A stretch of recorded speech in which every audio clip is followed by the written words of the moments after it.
Why were people being interviewed saying, yeah, they came from my left to right, from his right to left? The official story sounds like it needs to be investigated, but now, the whole... It starts with a haunting line that's been echoing across social media, a sniper claiming that a 200-yard shot is child's play.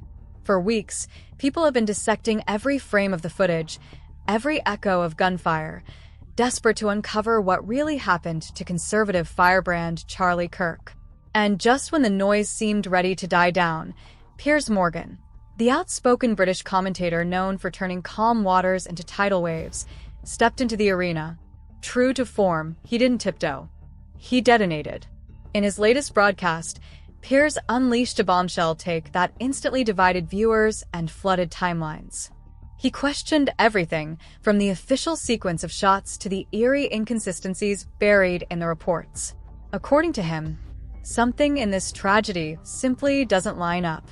But that's not all. Piers took it one step further, dragging attention towards someone the public thought they understood, Charlie Kirk's widow. Her reaction, her composure, even her silence. Piers hinted that it all might hold answers no one wants to face. Guys, this isn't just another post-mortem debate. This is a collision of truth, power, and perception, and the fallout is getting nastier by the hour. The assassination of Charlie Kirk has sent shockwaves rippling through politics and media alike. Of Charlie Kirk, this may well be the most significant assassination in half a century, even in a country with a long and harrowing... A public figure gunned down mid-speech, in front of cameras, a live audience, and millions watching online. Within hours, hashtags exploded. Hashtag justice for Kirk. Hashtag cover-up. Hashtag who pulled the trigger. What should have been a moment of national mourning turned into a digital battleground. Every frame of the video, every eyewitness clip, was ripped apart and reposted, spawning thousands of theories before the investigation had even started. It was chaos, and it still is. Amid that storm, Piers Morgan decided to speak up. Never one to play it safe, he positioned himself right at the center of the controversy. Bold, unapologetic, and absolutely certain that free speech can't be silenced by fear. In an interview promoting his upcoming Miami broadcast, he made his stance crystal clear. To Piers, Kirk's assassination wasn't just a political tragedy, it was a direct strike at the heart of open debate.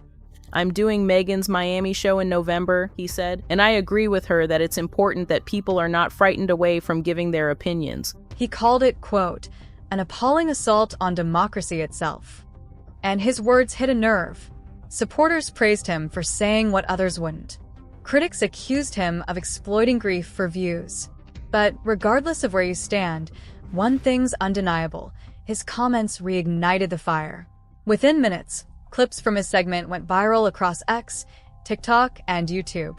Everyone wanted to know, what exactly made Piers question the story, and what did he see that others ignored? Because according to him, the official version just doesn't make sense. Piers didn't just speculate, he dissected. Every frame, every angle, every timeline. In his broadcast, he called out a series of glaring inconsistencies that, in his words, don't pass the smell test. He questioned why security seemed so light for a man who'd received public threats before. Why did eyewitnesses report hearing shots from different directions? And why, within hours, was the entire crime scene cleared, cleaned, and reopened as if nothing had happened? Something about it, he said, feels too neat, too controlled. Then came the part that blew the conversation wide open. Piers claimed that multiple witnesses had already given conflicting testimonies about where the shots came from. Some swore they came from the left, others the right. And that tiny contradiction has now become the spark behind an entire wave of conspiracy theories online. Across Reddit threads and YouTube breakdowns, self-proclaimed investigators are now analyzing sound echoes, crowd reactions, even the direction Kirk's shirt moved during impact. Because to them, and apparently to Piers, the physics just don't add up. To get perspective, Piers turned to firearm experts, including a former Navy SEAL sniper who flat out said that a 200-yard hit isn't something a random civilian could easily pull off. According to him, the angle of entry and the way the shirt shifted suggested the bullet may have come from a completely different position than what the official report described. That one detail, the trajectory, set the internet ablaze. Because if the angle doesn't match, what else have investigators missed? Or worse, what have they chosen to ignore?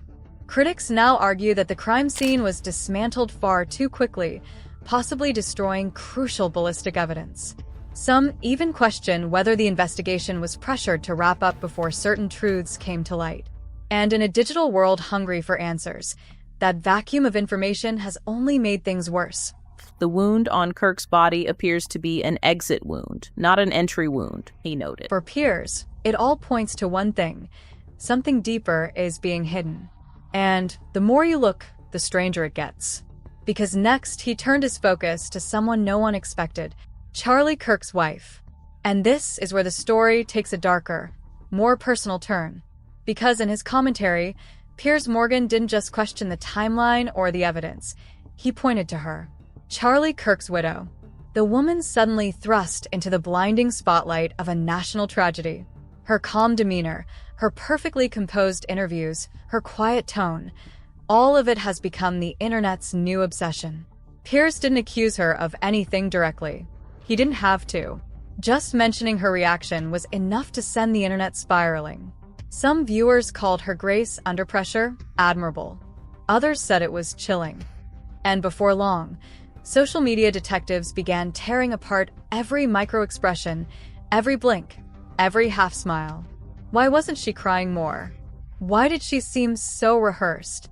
Was it shock or something else? Soon, clips of her public appearances flooded X, Reddit, and TikTok. Side-by-side comparisons, slow-motion breakdowns, voice analysis. People treated her grief like an investigation. Adding fuel to the fire were resurfaced details about her past, her old pageant photos, political connections, and ties to Turning Point USA. None of it proves anything, but in the court of public opinion, it was enough to light a match. And Piers knew exactly what he was doing by mentioning it. Because he wasn't just pointing out inconsistencies, he was exposing how easily tragedy becomes entertainment. Still, the damage was done. The widow became the centerpiece of the story, willingly or not. And while official investigations slowed, the internet's armchair detectives were only speeding up, determined to find a villain, even if they had to invent one. Within minutes of Piers' segment airing, the internet went into full meltdown mode. Across every platform, X, TikTok, Reddit, YouTube, theories multiplied faster than anyone could keep track. What started as grief turned into a circus. Some users claimed it was a political hit. Others whispered about secret operations, planted shooters, even deep state involvement. Every post had a source. Every thread had evidence. But in the echo chamber of social media, the line between fact and fiction didn't just blur, it vanished. Then big names jumped in. Joe Rogan dissected the timeline on his podcast. Candace Owens called it a wake-up call about political extremism. Influencers turned investigators overnight, zooming into footage, drawing red circles on screenshots, claiming to have found proof. And with every upload, the story got wilder. Fans argued. Skeptics mocked. Hashtags trended, vanished, then came roaring back with even more traction. Meanwhile, officials tried to keep up, issuing carefully worded updates that only made people trust them less. Every unanswered question became an opening for another theory. Every delay became evidence of a cover-up. Even the smallest new detail, like the weapon allegedly belonging to the shooter's grandfather, reignited the gun control debate, pulling the tragedy into yet another political storm. And as it always does, outrage turned to content. Creators farmed the story for clicks. Thumbnails screamed, "The truth they're hiding." And the algorithm rewarded every new twist. This wasn't just news anymore. It was spectacle. A live-streamed obsession where tragedy became currency and everyone had an angle. Amid the noise, one voice cut through the chaos. Forensics specialist Joseph Scott Morgan stepped forward, urging the public to take a breath. He warned that speculation without evidence isn't investigation, it's fantasy. He reminded viewers that no official autopsy, ballistic report, or verified chain of evidence had been released. And until that happens, every theory, no matter how viral, remains just that, a theory. His caution hit a nerve, because the truth is, the silence from authorities has created the perfect breeding ground for misinformation. When answers don't come fast enough, the internet fills in the blanks, and those blanks can spiral out of control.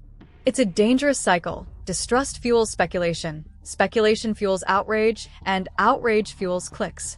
And somewhere inside that storm, the actual truth gets buried. Piers himself acknowledged this in a later segment, saying, "We're living in an age where everyone wants to be first, not right." And he's not wrong. The assassination of Charlie Kirk has become more than a tragedy. It's a mirror reflecting how modern society consumes truth. The questions about mental health, political extremism, and digital manipulation have now taken center stage. Experts warn that the obsession with conspiracy isn't just confusing, it's corrosive. Because when everything's a cover-up, nothing can be trusted. At the end of the day, this isn't just a story about one man's death. It's a story about us. About how quickly we turn pain into content and tragedy into entertainment. In a world where opinions travel faster than facts and algorithms reward outrage over accuracy, the truth doesn't just hide, it gets buried. Every retweet, every repost, every exclusive video adds another layer of noise. And somewhere underneath it all lies what really happened. Piers Morgan's take may have reignited the debate, but the real question isn't who's right. It's whether we still know how to recognize truth when we see it. Because as long as we chase the most shocking version of a story, the actual one may never stand a chance. So what do you think, guys? Did Piers uncover something real? Or is the internet just too deep in the rabbit hole this time? Let me know your thoughts down below, and don't forget to hit subscribe for more deep dives into the stories the mainstream can't stop talking about. Until next time, stay curious, stay questioning, and stay tuned. This video is based on publicly available information and social media discussions. All claims should be taken as opinion unless verified by official sources.